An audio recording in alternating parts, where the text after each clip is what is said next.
All right, everyone, and welcome back to I Can't Make This Shit Up. I'm your host, Joe Garner, and tonight we are going to be I'm going to be telling my personal story.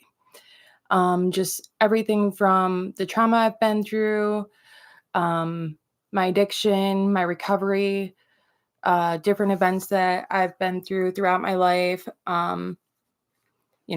people that have passed away. Um, just pretty much everything from when I was a kid to now. So, and I want to say happy Thanksgiving, happy Black Wednesday. I hope everybody is going to be having a good Thanksgiving tomorrow. Um yeah, so I guess we'll go ahead and get started.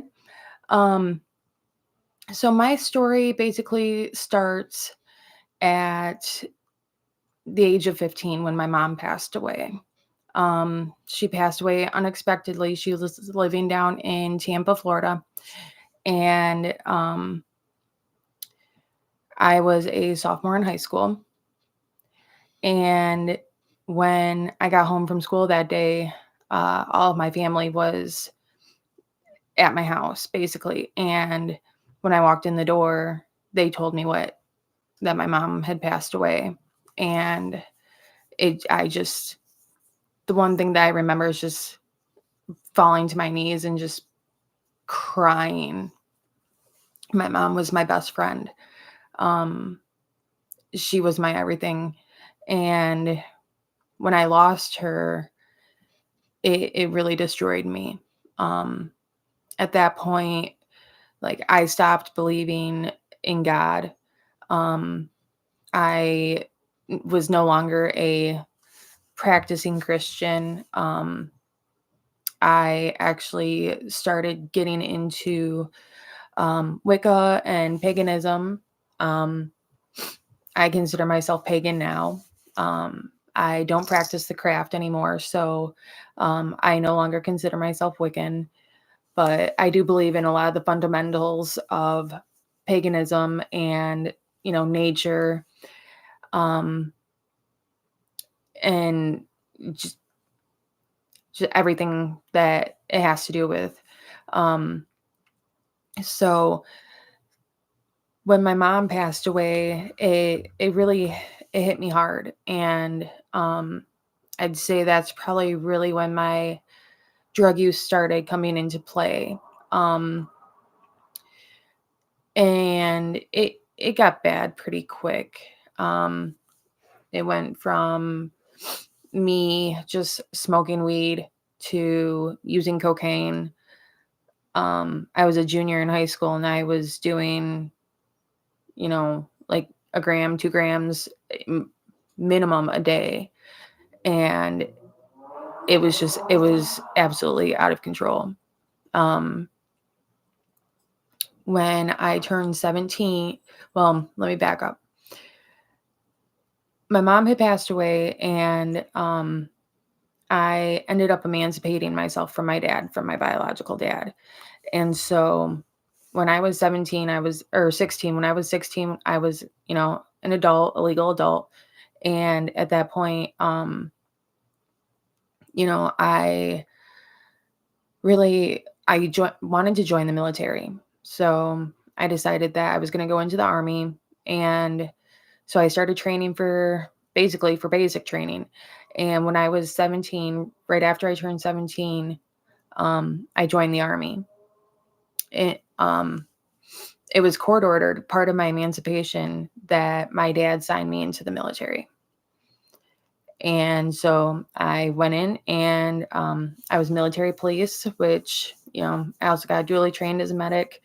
And basically, I just went from there. I went to basic training between my junior and senior year of high school. I came back and went to school. After that, um, my family had moved down to Chicago when I was gone with the army. And so that's where I came home to.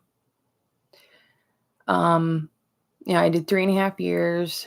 And so when I got back and was living in Illinois, I didn't know anybody, I didn't have any friends. Um, so I started hanging out at the tattoo shop. That was the next best thing because, um, I wasn't 21 yet, so I couldn't go to the bars. And so that's where I went, and that's what I knew. Um, I ended up bartending for a while. I went to school. I started going to college in 2008, and I started studying addictions counseling. And I thought that's really what I wanted to do was, go into like addiction nursing or substance abuse counseling. So I got my certifications and my degree in human services. And, um, you know, from there, I really just, my drug use continued. It went from, I was going to a pain clinic because I have degenerative disc disease. And so I was prescribed prescription opioids. And it went from, you know, Percocet, Norco Percocet to Oxys, and I was taking like handfuls at a time. Um, and then, so, I wasn't just using like ecstasy and cocaine at that point. I was doing pills, um, and drinking on top of it. And then I started getting into benzos too, where I was taking Xanax and Ativan and Klonopin, and it was just a lot. I did a lot of damage to my body. And in 2013, I ended up getting married to my ex-husband. Um, he was also military. He did 17 years in the Army, 2 tours in Iraq, and he was a really, really bad alcoholic. He was violent, he was abusive. Um, and so that turned into really 3 years of me being stuck in my house and just enduring getting my ass beat almost daily. Um, I went through a lot with my marriage, and I'm very, very fortunate that I was able to get out of it. Um, but that's really when my drug use, I'd say, kicked into high gear. I ended up going to rehab at one point when I was with my ex-husband.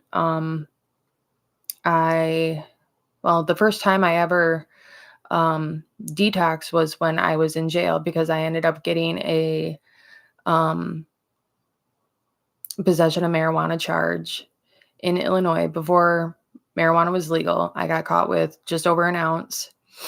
And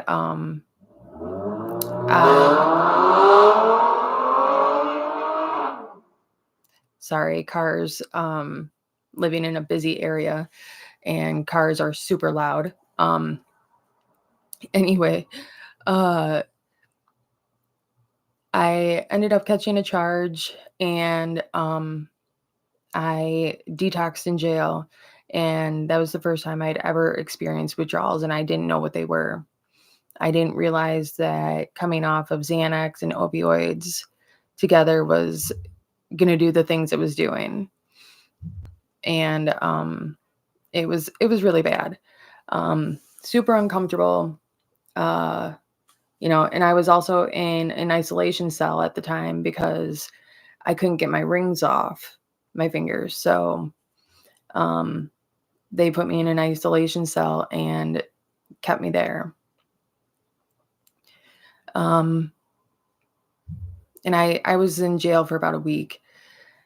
At that point, you know, it got really bad because I was put on probation and I kept getting into trouble, being with my ex-husband. Um, and so I kept getting caught driving, basically, was what it was, is I kept getting caught driving, um, because I would take a bunch of pills and I would end up getting pulled over or, I crashed. Um, so make a long story short with the whole thing with my ex-husband, the way I got out of that marriage was by going to jail again. Um, but I crashed his truck that time, and I ended up spending 4 days in holding, and, my best friend came and got me out, and when she bonded me out, because my bond was $2,500, when she bonded me out, she asked me if I wanted to go to my house and get anything, and I said, "No, just take me to my grandma's, and, you know, I'm done. I'm not going back." So I didn't, and, right after that, my sister passed away. Um, that was 2015, and I lost my sister. She was 22, and she died due to complications due to drug use. And it was really, really hard to deal with. And if I thought my substance use was bad then, it got so much worse after that, because then I crawled into a vodka bottle and I didn't crawl myself out for a while. I was drinking like a fifth a day. And after my grandma and I decided we were going to move it back to Michigan in the fall of 2015. So that's what we did. I left my marriage, and I moved back to Michigan. And I ended up going to rehab again. And I went to rehab down in Florida. I went to Orlando for rehab. And I was there for something like 37 days. Um, and when I was there, I ended up meeting somebody, a guy that I ended up leaving the rehab with, and his drug of choice was heroin. We ended up staying in Orlando for a little bit, but then because he was from New York, we ended up going there. And so we went back to New York, and he ended up getting picked up for selling heroin. And then at that time, I was already full blown addicted. In 2016 was when my heroin addiction started. It was also when I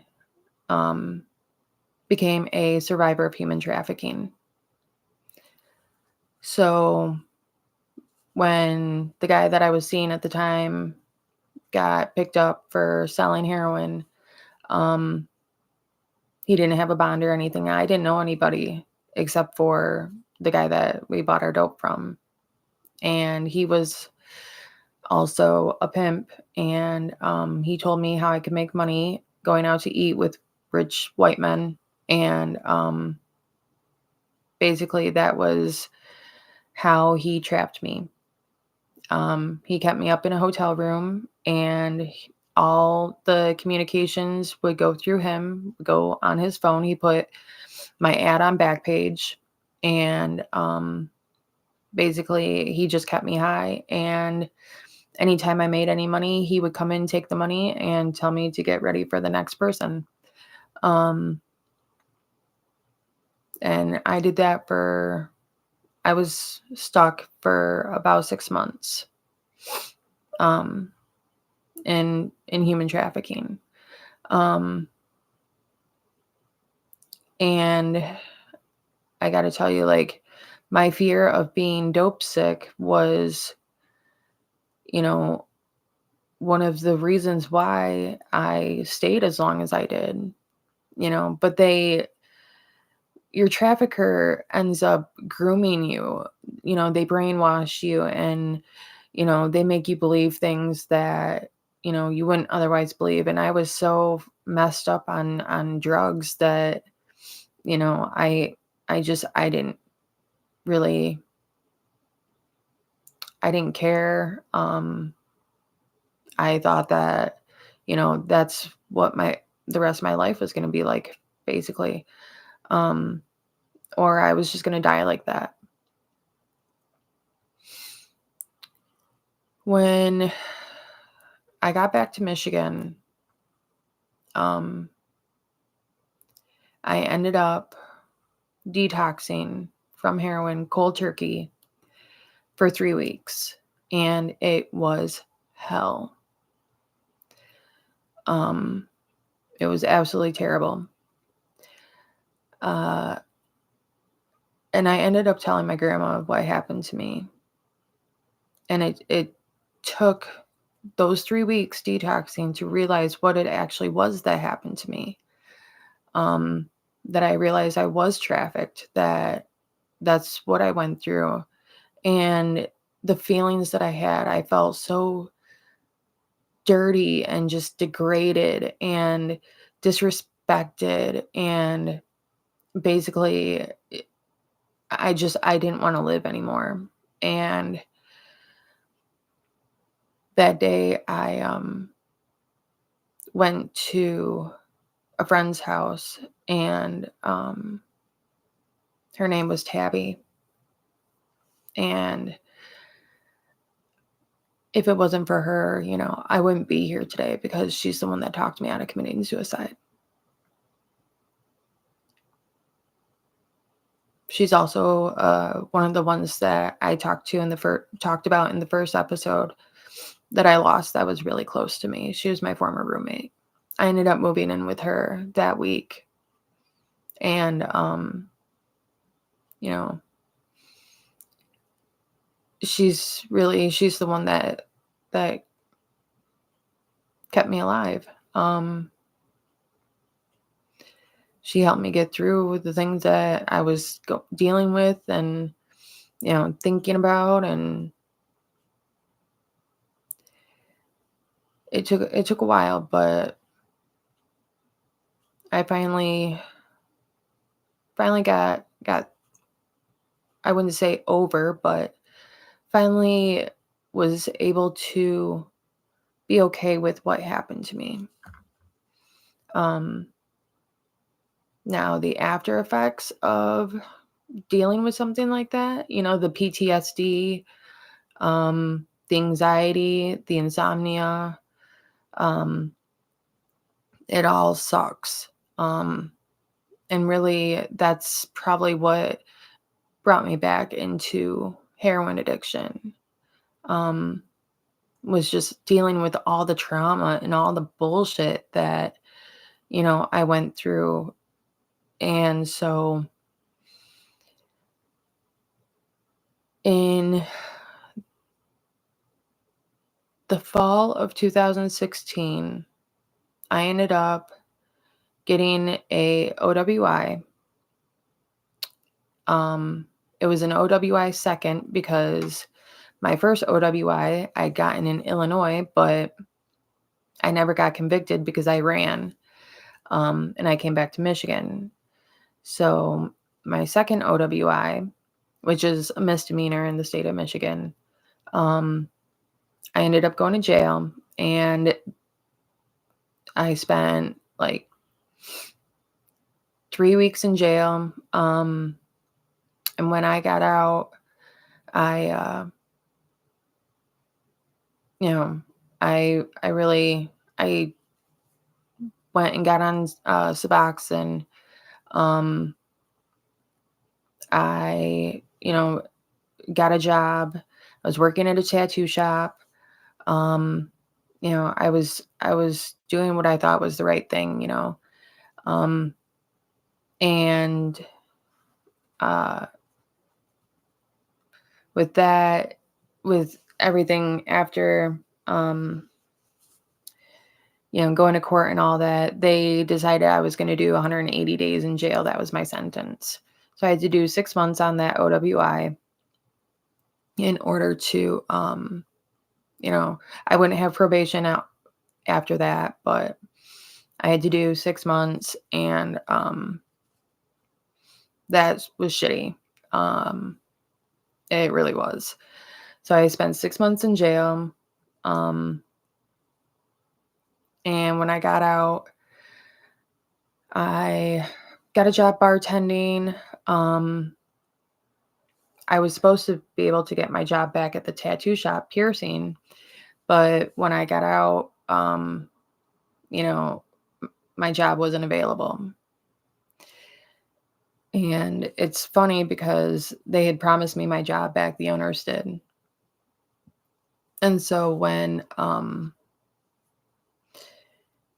the fall rolled around, fall of 2017, and one of the owners was in jail and the other one was trying to keep the shop together and keep it open, and she needed help, so I was there, and now all of a sudden she needed me again. So I went back to piercing. Well, that's when I started using heroin again, really heavy. Um, and that it was really the start of my use here in Michigan, and it spiraled out of control. I was using heroin, I was using meth, um,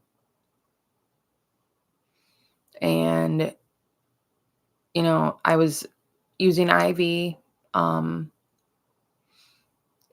and it just went from bad to worse. Um, I ended up losing my bartending job. Um, I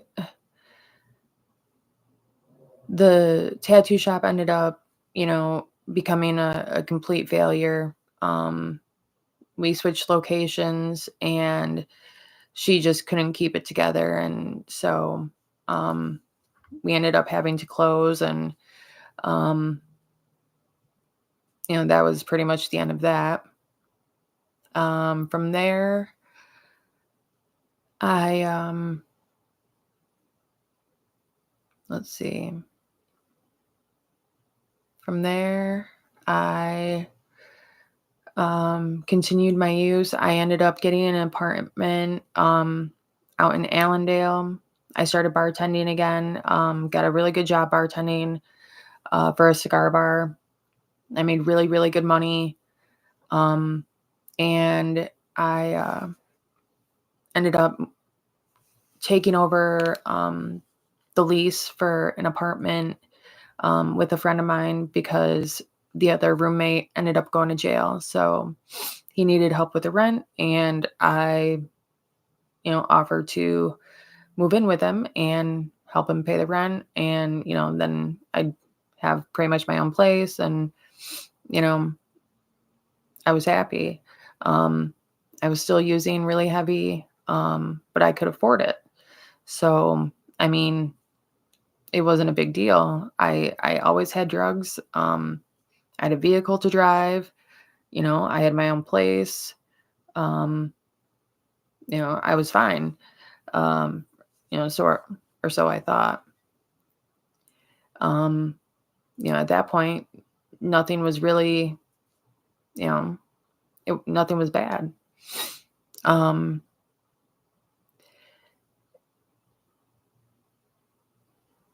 I actually ended up getting another job bartending. Well, so in May of 2018, I got into a really, really bad car accident and broke my wrist to the point to where um, I almost completely separated it from my hand. And they had to put me in a cast from my knuckles on my thumb all the way up past my elbow. And so with that, being that I was an IV drug user, my veins were, well, pretty much covered in the one arm. So the other arm blew out really quick. And I ended up progressing and shooting up in my neck, teaching myself how to shoot up in my neck. And that's really when my addiction went, to the extreme. And I'd say that was probably the worst that I'd been.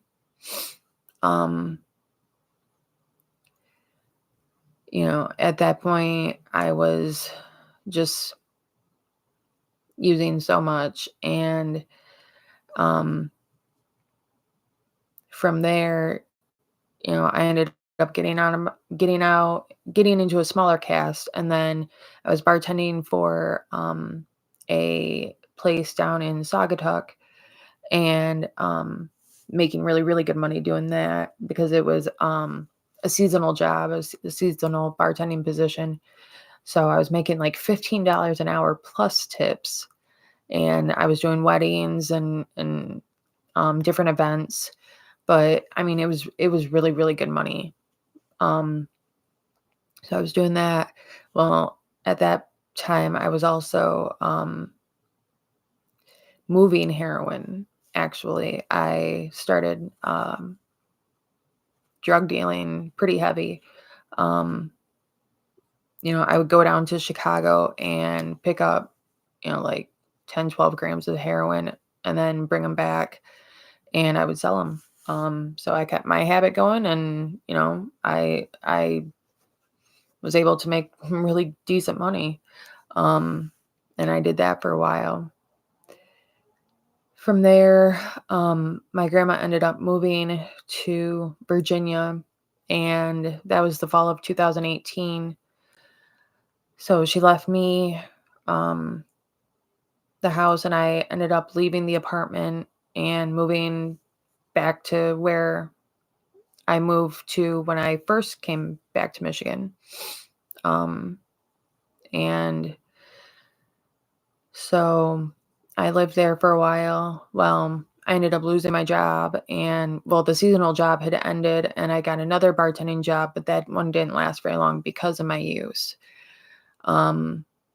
So I ended up losing the house, and I pretty much became homeless in the winter of 2018, 19. That's also when I met my ex-fiance, Zach, and got with him. And from there, things just plummeted out of control, really. Being homeless and having an addiction, I was living out of my truck. Um, it's things I don't even like to think about because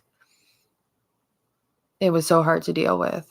I don't wish that on my worst enemy, having be homeless and not having a roof over your head, and, not being able to take a shower when you want, and, you know, have groceries, or, have a fridge. Those things are all things that, a lot of us take for granted. And we don't realize how lucky we are that we have access to those things, because when you become unhoused, oh my God, it's so fucking hard. It's so hard. And it was probably the worst time of my life, I can honestly say. There was times where Zach was overdosing twice in one day. I'd have to hit him with Narcan. It was just bad. And the whole time, my grandma lived in Virginia, and she knew I was addicted to heroin and meth. And she would help me as much as she could. But, you know, there was only so much she could do. And so it was really difficult. You know, and I would get a job and I would only have it for a little bit and then I would lose it. And yeah, it got bad. Um, we would find a place to stay for a little bit and then, we would have to leave and, we lost so much stuff.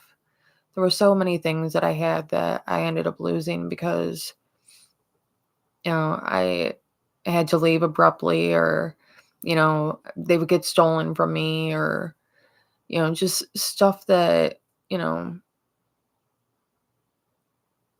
some things were my mom's, some things were my sister's, things that I'll never get back. Um, and it's really hard to think about those things because, they're things I'll never be able to have again. And at the time I didn't realize that, you know, really how important they were because I was using. And that's really shitty of me. You know, the last times I talked to my mom and my sister, I hung up on them.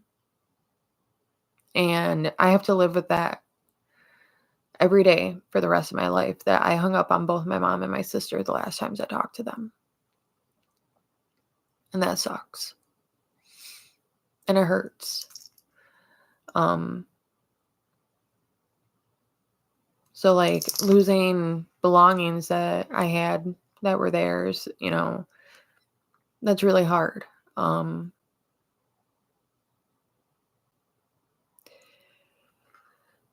so um in 2019, Zach got really, really sick. We were living right by Butterworth Hospital, right downtown on the north side of Grand Rapids. And he there one day, it was in the middle of summer, and yeah, it was like June, I want to say, early June. And that particular day, he could not get up out of bed. He had been throwing up all night long. Um, and then he told me that he was having a hard time breathing. And so I got him to the hospital and they immediately rushed him to the ICU. He had MRSA. Um, it had gone from it was from shooting up with dirty needles, reusing needles, and it had gone from his bloodstream to his heart and then to his lungs.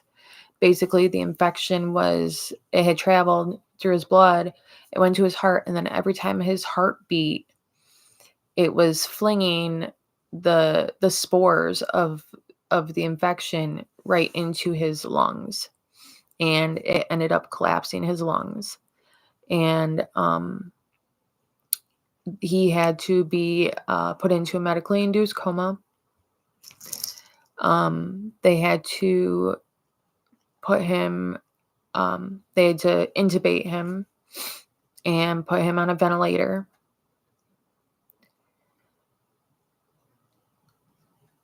Seeing somebody you love and care about laying in a hospital bed, with tubes and machines coming out of him and, a machine breathing for him is really hard, not knowing if he's going to make it. And he was in the ICU for 4.5 months, and he almost died from using dirty needles, reusing needles. And that is one of the reasons why I'm such an advocate for harm reduction, and for why I'm such an advocate for clean use supplies, and um the needle exchange, and just all of that, because you don't realize how important these things are, especially when using substances.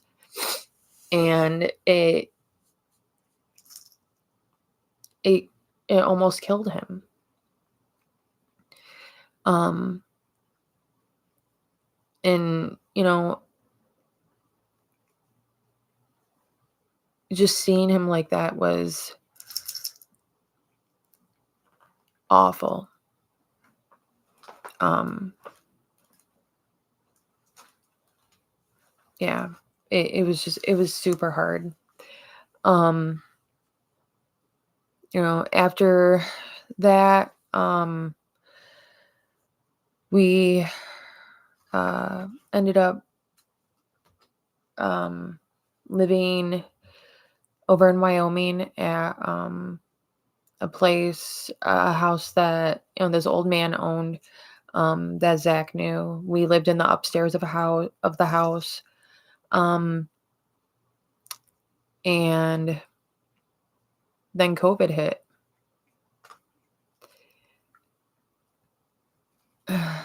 COVID, man, COVID was that was a fucked up time. It really was. Being stuck um in the house with you know not being able to go anywhere or do anything, because everybody's on lockdown. um it it was terrible, um especially because drug prices went up. They had skyrocketed, and you know we were still using, and it really, it was not fun. um I ended up getting pregnant, and the landlord of the house, the owner of the house, he actually ended up dying from COVID. And so we lost our place to live, and we ended up having to go back to hotel hopping. And it actually ended up, the stress of everything um made me have a miscarriage, and it was a really, really bad one. um I almost had to have a blood transfusion, um because I was bleeding so heavy. And um yeah, it was a really, really bad time. um I had to have surgery and was hospitalized. um it was horrible, because the one thing that I want more than anything is a family of my own. And so having to lose a pregnancy, and you know it was really hard on me. um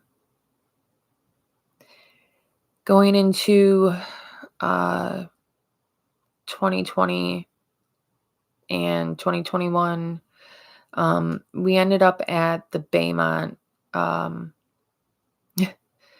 over on the south side of town. um and I lived there and ended up getting a job there, so I was living there and working there. And when I first started working there, Zach ended up getting banned from the hotel, um, because one day Zach was schizophrenic, for one. And he was just not in his right mind, and he ended up destroying my hotel room door while I was working down at the front desk. And so, um,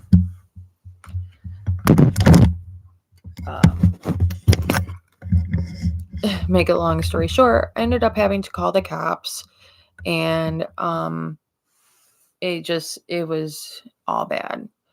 Um, so he was not allowed on the property anymore, but I would sneak him in and sneak him into my room. And there were times where and it was just really back and forth between us. I would kick him out and then I would let him back and then I would kick him out and I would let him back. And it would just go back and forth and back and forth. And, you know, I finally got really, really tired of it. Um, and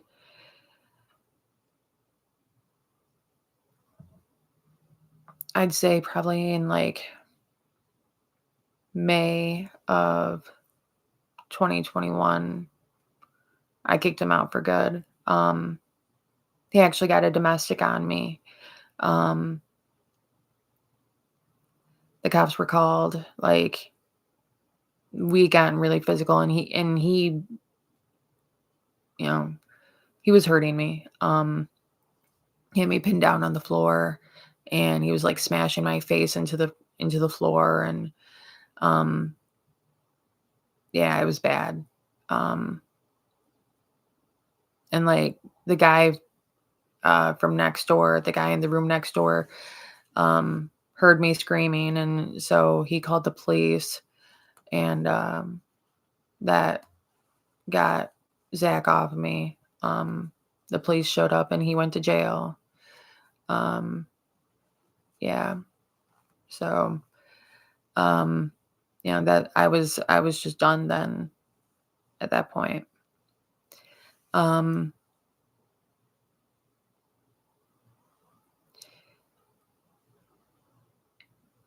in May of 2021, the maintenance guy of the hotel, who also lived there and worked there, um, one night he came down to get the pool keys because the pool is on the fifth floor. Him and the front desk manager, which I was really close with both of them, but the front desk manager also, her and him were a couple, and um, living there, working there, and so I was working second shift that night down at the front desk, and third shift didn't show up. They were a no call, no show, and so I called her cell phone and told her, "Hey, third shift didn't show up. I'll stay, work a double." Well, she was really, really sick. She had gotten like food poisoning and was throwing up and stuff. And, you know, I just told her I'd take care of it and, you know, for her to feel better. Well, their room, being that they were on the fourth floor, they could hear when the water level for the pool got low. And because it was COVID, the pool was closed anyway, but we still had to take care of it and keep it going and everything. So the maintenance guy came down and got the pool keys and went up.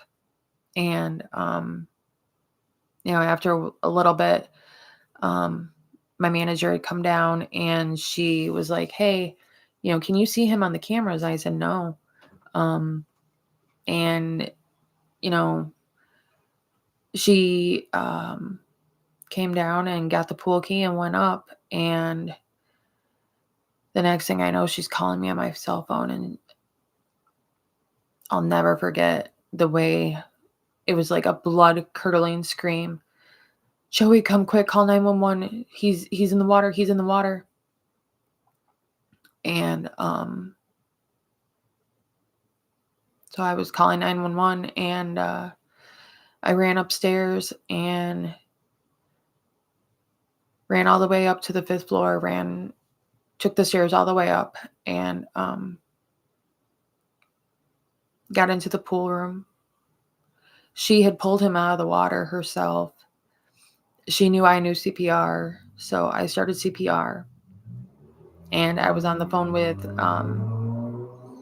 EMS, and I stayed on the phone with them until the police and the paramedics and the firemen showed up, and they took over for me. He'd been in the water for about 45 minutes. He died at the hospital, and that was really, really hard.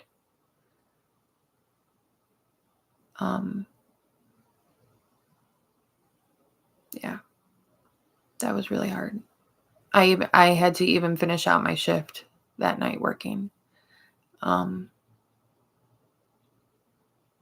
yeah, so at that point, I ended up taking over the front desk and, pretty much running the hotel because she had taken time off and, she had to bury her partner. That was really hard. That was really hard. Messed me up. It really did. So from there, my use, I was doing like a gram of heroin a day and a gram of meth a day by myself. Yeah, that's like $160 habit at that point. And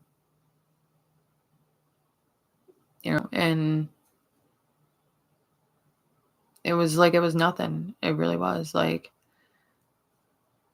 I always had money. I worked all the time at that point. I was getting so much overtime. Anytime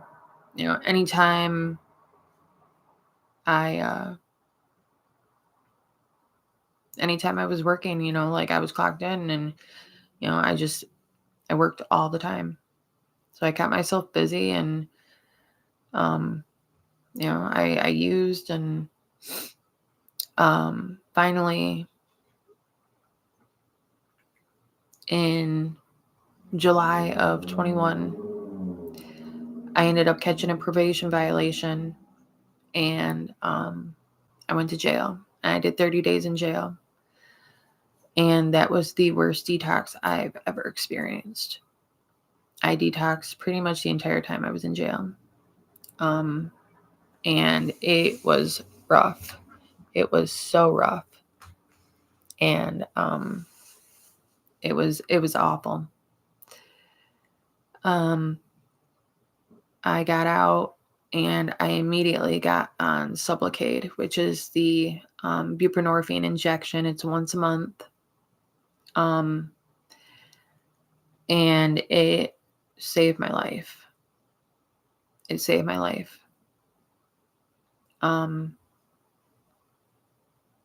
If it wasn't for that shot and getting on that shot, then I probably wouldn't be here today. Because the route I was going, it wasn't going to be good. Yeah. And so, and I continued to use meth for a little bit, but it didn't last. I finally had gotten to the point where I wanted to be in recovery and I wanted to be sober. When I got out of jail, I ended up losing my place to live at the hotel. They fired me. I lost my cats. It was really shitty. I lost all my things. I lost everything again. When I came out, when I came out of jail, I came out to my mini fridge and a laundry basket full of clothes, and that was it. I literally had furniture and things that disappeared. People stole, clothes of mine that got stolen, just everything of mine that got stolen. It sucked. From there, I ended up I stayed at Super 8 for a while, and my grandma ended up moving back from Virginia back to Michigan, and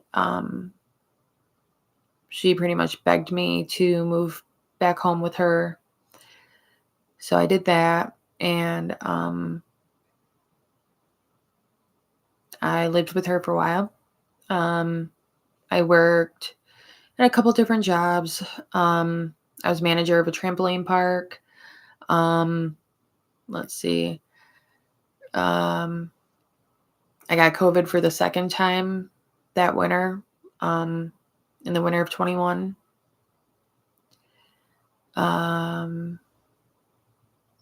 What else?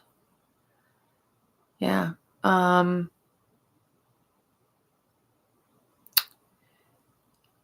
And Zach went to jail. Zach was in jail for like 7 or 8 months. He got out, and he stayed sober for a while.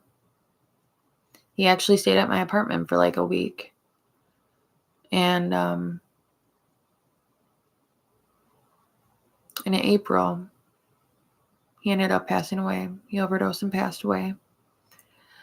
And that was really hard. And then I lost my former roommate in May, and then my best friend in June.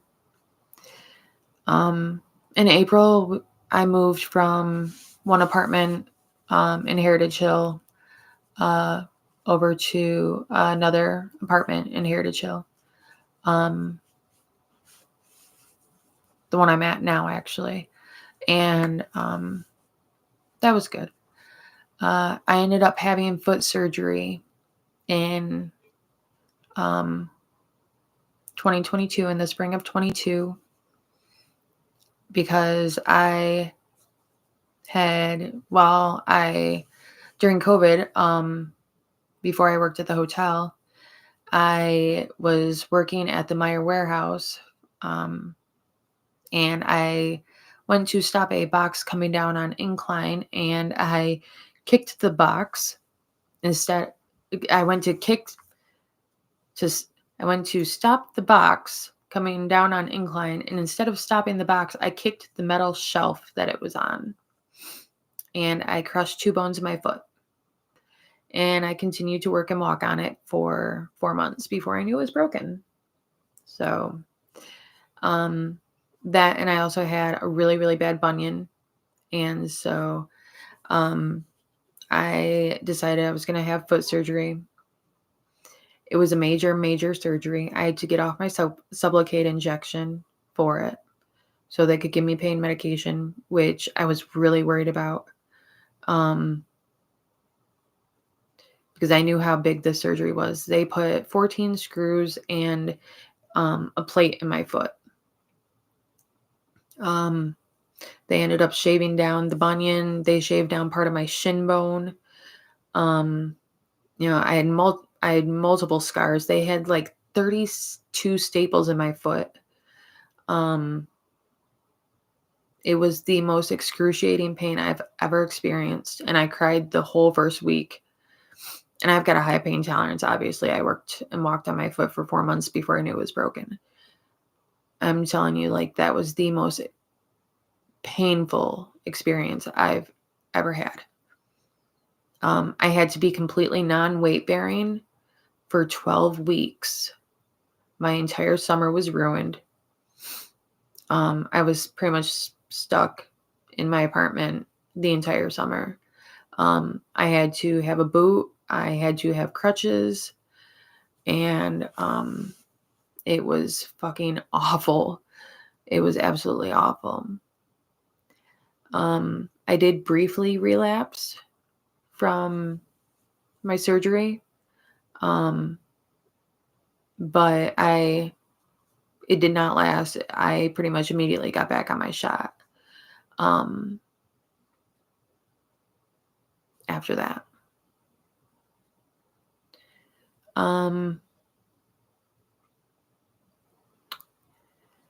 Yeah, so that brings after that, I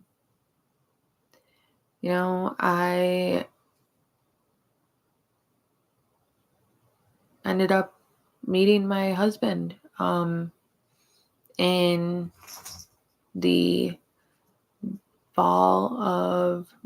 winter of 2022. In December of 22, I met my husband. He was in Kent County Jail. He was waiting to be sentenced, and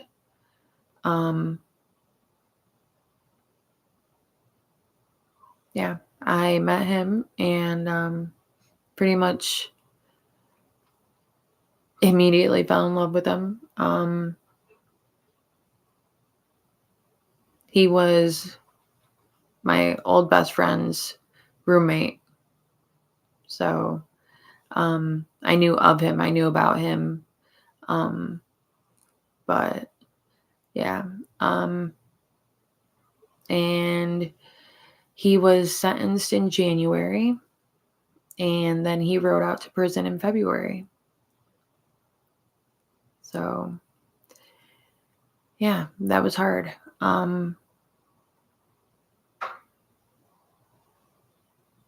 I got my job at the harm reduction organization that I worked for in February of 23. And I worked there for about a year. And then from there, I got my job at AD, at Alternative Directions. And, that brings us to now. So it's been a, interesting journey, to say the least. It's definitely,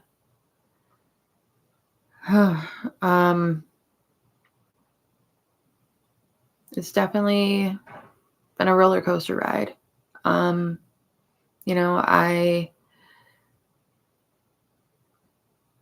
I wouldn't change my life at all. I wouldn't change anything that I've been through. And this is why. If I hadn't been through the things that I've been through, I wouldn't be the person I am today. I don't like it when people say I'm sorry for what you've been through, because I'm not sorry for what I've been through.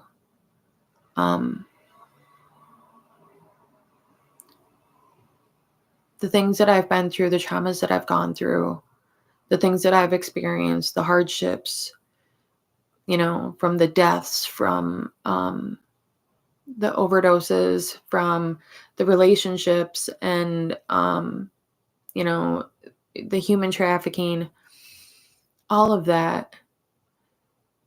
If I hadn't been through all of that, I would not be the strong, passionate, caring woman that I am now. I wouldn't advocate for the things that I do now. If it wasn't for what I've been through, I wouldn't be able to stand up for the things that I believe in. I wouldn't be able to help the people that I have helped, and continue to help. The things that I've been through don't define me, but they have helped to define the reason I am the way I am. And the way I do things, and just, I wouldn't change anything that I've been through.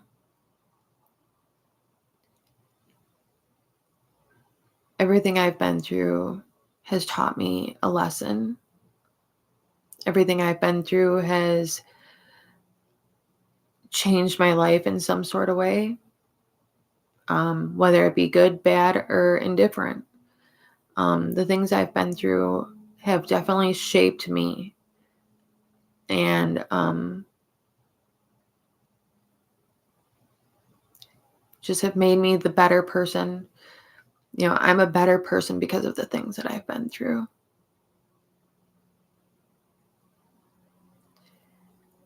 So, if you guys have any questions about, anything regarding my history, my story, the things I've been through, if you guys want to share any of your details, if you want to reach out to me, please don't hesitate. Remember, I've got my website, www.icmtsu.com. Follow us on Facebook at I Can't Make This Shit Up. Our Facebook page is attached to my personal page. Instagram, Joe Garner XO. Spotify, which you can find the link for my Spotify on Facebook and also on my website. So we are on Spotify now. This episode will also be published to Spotify. Reach out if you guys have any questions, comments, anything you want to tell me. If you guys need any resources or referrals, please don't hesitate to ask. I will have resources and referrals, a resource page on my website. They'll be coming up here shortly. So if you guys need anything like that, if you just need to talk, reach out to me. That's what I'm here for. I'm here because my story can help other people. And if my story can just change one person's life, then I'm doing what I've been put on this earth to do. And that's what's important to me. I hope you guys have a great Thanksgiving tomorrow, and I will see you all next week. Have a good night.